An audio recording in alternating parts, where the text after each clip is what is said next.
Hello and welcome to ECN We Deliver You Decide। चुनाव 2024, Harris और Trump में खास मुकाबला। एक नए रॉयटर्स इप्सोस पोल के मुताबिक डेमोक्रेटिक उपराष्ट्रपति कमला हैरिस और रिपब्लिकन डोनाल्ड ट्रंप को बस 3% अंक से बढ़त मिली है, चैदी सिकेसत बनाम पॉलिसैट, जहां दोनों उम्मीदवार 5 नवंबर को अमेरिकी राष्ट्रपति चुनाव के लिए कड़ी प्रतिस्पर्धा कर रहे हैं।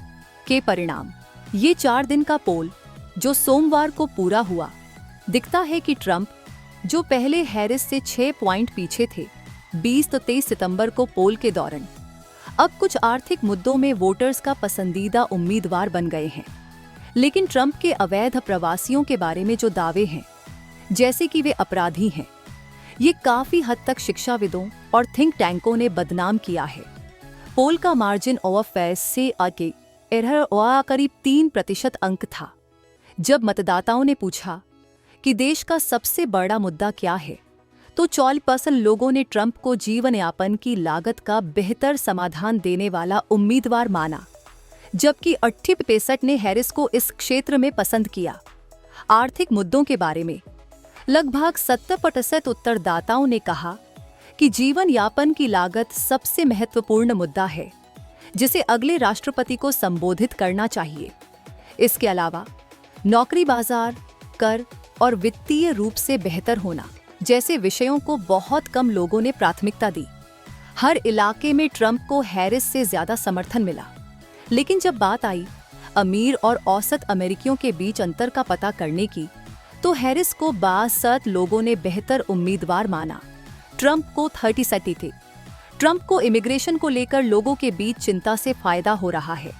अमेरिका में आप्रवासन अब अपने उच्चतम स्तर पर है और 33% मतदाता सहमत नहीं हैं कि अवैध अप्रवासी सार्वजनिक सुरक्षा के लिए खतरा हैं, जबकि 61% इस बात से असहमत हैं। मई पोल में ये डिवाइड थोड़ा ज्यादा था, जब 52 लोग सहमत नहीं थे और 66 असहमत थे। अभियान रैलियों के दौरान ट्रंप अवैध आप्रवासियों द्वारा अपराधों पर ध्यान केंद्रित कर रहे हैं। हालांकि ज्यादा डेटा नहीं है इस बात का। अपराधियों के आव्रजन स्थिति क्या होते हैं?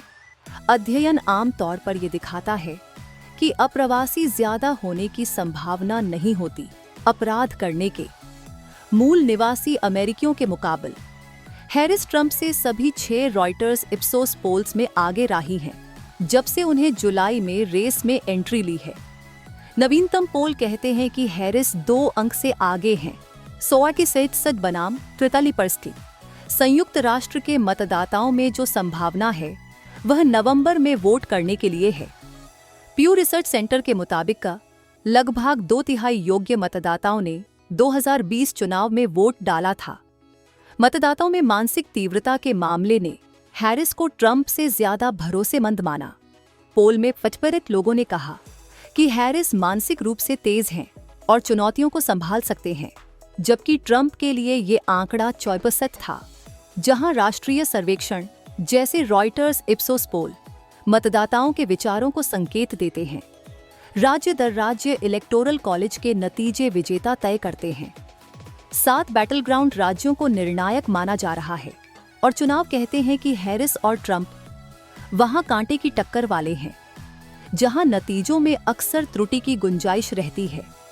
हैरिस ने रेस में तब एंट्री की जब डेमोक्रेटिक राष्ट्रपति जो बिडेन ने जून में ट्रंप के साथ एक खराब बहस प्रदर्शन के बाद अपने पुनर्निर्वाचन प्रयास को खत्म किया।